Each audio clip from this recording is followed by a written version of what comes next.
স্কুলে সবাই জানে এই ছেলেটা মানে ম্যাট্রিকে বেস্ট করবে। তখন তো ম্যাট্রিক ছিল আমাদের সময়, তোমাদের তো এখন এসএসসি বলে, রাইট? আমাদের সময় স্যারের সময় কি ছিল? ম্যাট্রিক ছিল। তখন এসএসসি ছিল, এসএসসি ছিল আমাদের আগের মধ্যে ম্যাট্রিক ছিল না স্যার? তো সব শিক্ষক ভেবেছিলেন যে এই ছেলেটি এসএসসিতে বেস্ট হবে, মানে বোর্ডে ফার্স্ট। আমাদের সময়তে জিপিএ টিপিএ ছিল না, হ্যাঁ বুঝতে পারছো না? তো ফার্স্ট হবে এরকম কিছু, বোর্ডে ফার্স্ট হবে, ফার্স্ট মানে একটা স্ট্যান্ড করবে এরকম।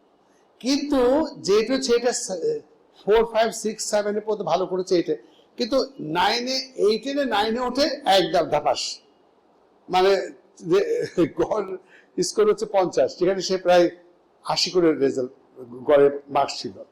তো শিক্ষক তো খুব হতাশ হয়ে গেছে, হেডমাস্টার।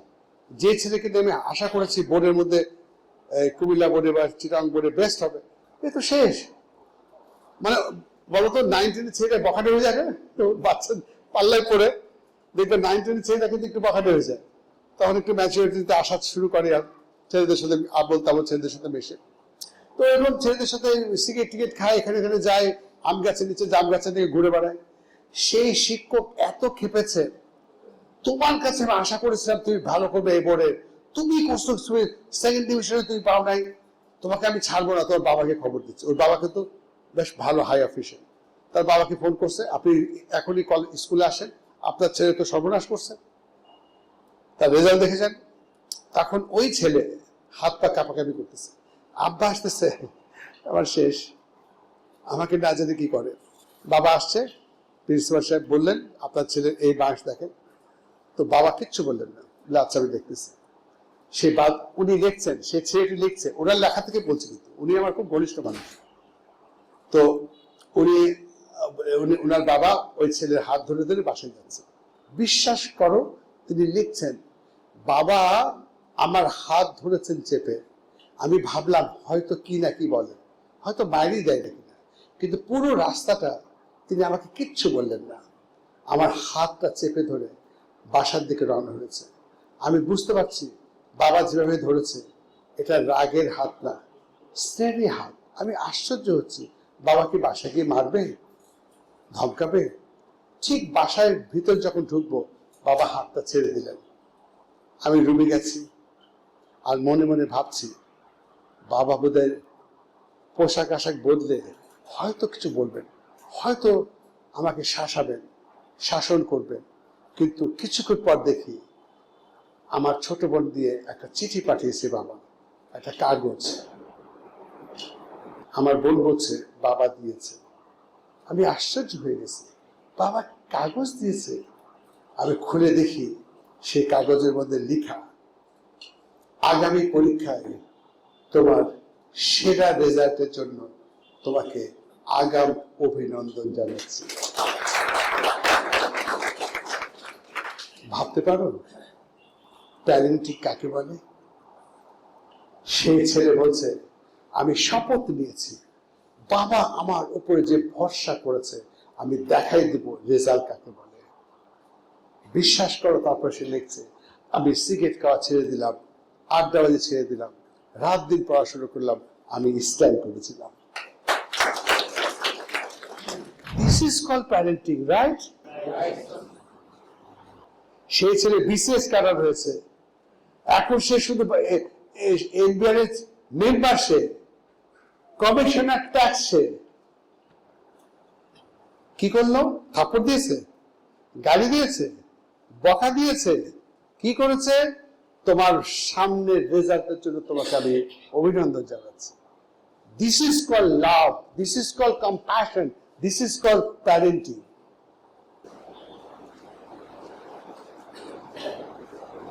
তাহলে শেষ কথা বলে শেষ করি, মানে এই চ্যাপ্টারটা, রাইট?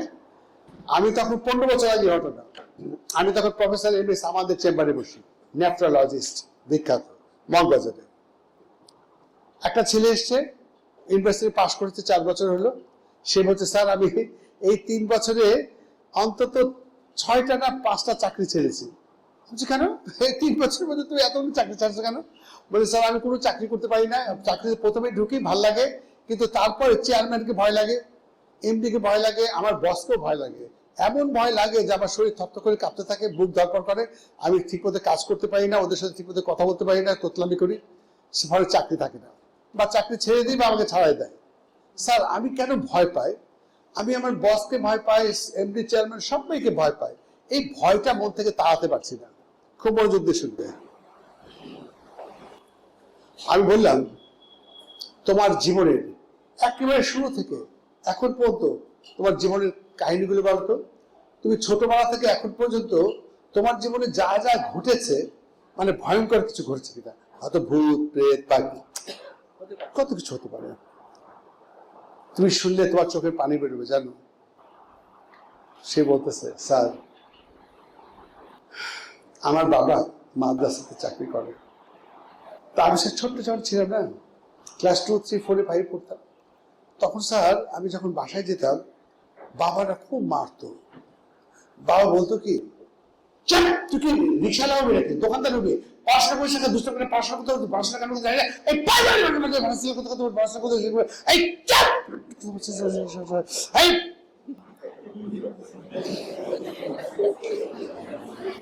বলে স্যার বাবা এত মারতো যে আমি মানে মাটিতে শুয়ে পড়তাম। এই মারতে মারতে সে ছেলেটা বলছে স্যার অনেকদিন আমি স্কুল থেকে এসে বাসায় ঢুকতে সাহস পেতাম না, বাসার সামনে দাঁড়িয়ে থাকতাম আর ভাবতাম বাবা ঘরে না থাকলেই ভালো হয়, বাবা তো আবার মারবে। বিশ্বাস করো ওই ছোট্টবেলায় তার ভিতরে যে আতঙ্ক ভয় তৈরি হয়েছে, ইউনিভার্সিটি পাশ করেছে, তার ভয় সেখান থেকে এখনো যায় নাই। বলো আমি সেই ছেলেটাকে কি করে কাউন্সিলিং করব, আমি সেই ছেলেকে কি বোঝাবো বলো? আমি কি বলবো তোমার বাবাকে ডেকে নিয়ে আসো, কেন তোমাকে একে অত্যাচার করেছে বা অন্যদেরকে অত্যাচার করেছে? কোরআন হাদিসে কোথায় লেখা আছে বাচ্চাদেরকে পিটায় পিটায় শোয়াই দিতে হয়? আমি কি এটা বলবো? এটা কি বলা সম্ভব? এই যে এখানে হুজুর বসে আছে, বলেন আমি কি এটা বলতে পারবো তাকে? এই বাচ্চা কিন্তু শেষ করে দিচ্ছে, চাকরি করতে পারতেছে না।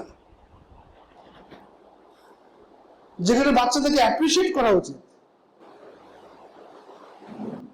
তুই তো রিক্সা যাবি নাকি, তুই রিক্সা না বল,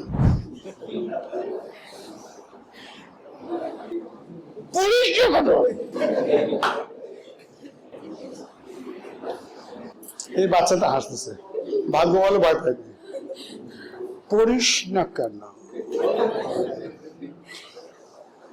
ঠিক আমি কি ঠিক বলছি? না সমাজে তো এরকম হচ্ছে নাকি বাবা, বলো? হচ্ছে তো, কিন্তু কিন্তু বাবা কি সন্তানকে ভালোর জন্যই করেনি? সে তো মনে করছে ভালোর জন্যই করছে, বাবা তো ভালোর জন্যই করে, সব বাবাই তো ভালো, কোন বাবা খারাপ? তিনি যা কিছু করেছেন সন্তানের ভালোর জন্যই তো করেছেন, রাইট? ওই বাবা কি সন্তানকে ভালোবাসে না? জীবন দিয়ে ভালোবাসে, কিন্তু কি করে সন্তানকে মানুষ করতে এটাই তো আমরা শিখলাম না, রাইট বাবা? This is the problem. উনি তো বলবেন আমি সন্তানের ভালোর জন্য করেছি, রাইট? প্রত্যেকটা পিতামাতা তার সন্তানকে জীবন দিয়ে ভালোবাসে, কিন্তু আমরা তো এটা শিখতে পারলাম না যে সন্তানকে কি করে এনকারেজ করতে হয়, রাইট? ওই যে লোকটা, ওর নাম বাদল সাইদ, তার বাবা তো মারতে পারতো, বলো বাবা মারতে পারতো না, কি বললো, তোর আগামী রেজাল্টের জন্য তোকে আমি অভিনন্দন জানাচ্ছি। এখন কে কাকে শেখাবে এগুলো বলো? ওই বাবার তো দোষ নাই, দোষ নাই কেন? তিনি সন্তানের ভালো চেয়েছেন, কিন্তু কিভাবে করা উচিত ছিল সেটা আমরা বুঝতেছি না, রাইট? কত বাবাকে আমি দেখেছি সন্তানকে আদর করে শাসকের মার থেকে বের ফেলছে, এখানে থাপ্পড় মারতে পড়েছে। শাসন করা মানে গালি দেওয়া না, শাসন করা মানে ঘুষি মারা না, শাসন করা মানে রাগ করা না, শাসন করা মানে বোঝানো, রাইট? প্রতিবাদ করা মানে গালি দেওয়া? বলো আমাকে, প্রতিবাদ করা মানে গালি দেওয়া? প্রতিবাদ করা মানে গালি দেওয়া? বোঝানো মানে কি গালি দেওয়া?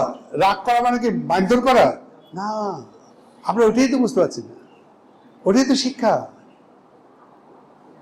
ইউরোপ আমেরিকাতে কোন টিচার কোন শিক্ষককে ছাত্রকে মানে গায়ে হাত ধরা তো দূরের কথা, গালি দিতে পারবে না। ও তো অমানুষ হচ্ছে না। তাহলে আমরা কেন দেখা যাচ্ছে যে টিভিতে দেখছো যে আমি শব্দটা বলতে সাহস পাচ্ছি না, মানে যেখানে কোরআন হাদিস রেগুলার পড়া হচ্ছে, মাদ্রাসা থেকে বেরিয়ে কেমন করে গালিগালাজ করছে দেখছো তুমি? এটা ভাবা যায় যে মুখ থেকে কোরআন বেরোচ্ছে, হাদিস বেরোচ্ছে, তার মুখ থেকে গালি বেরোতে পারে? অসম্ভব। তার মানে আমরা তাদেরকে অ্যাটিটিউড শিখাতে পারছি না, রাইট? ব্যাপারটা পরিষ্কার। শাসন করা মানে কি গালি দেওয়া? শাসন করা মানে পিটানো? শাসন করা মানে কি লাথি মারা? না, ওটাই তো আজকে আলোচনা করবো। ম্যানেজমেন্ট,